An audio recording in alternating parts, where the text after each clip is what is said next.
Yo mga kauragon, luto naman tayo ng ginisang sayote at pritong Gigi. Yan ang magkamats natin ngayong araw for today's video at sigurado healthy food ang ating kakainin ngayon.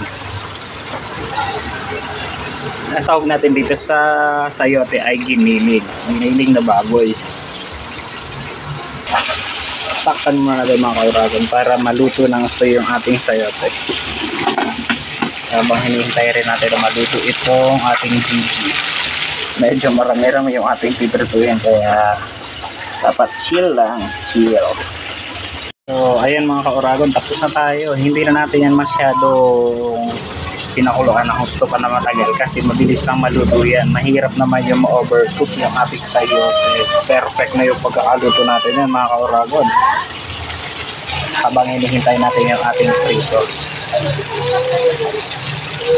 Meron pang tinitimplang bukods. Mukhang masarap ang ating tanghalian ngayon mga kaurago. May pabukods pa si Mayor dyan. At malapit na rin ako matapos magluto ng ating Gigi. Malapit na nga, dalawang salang pa to.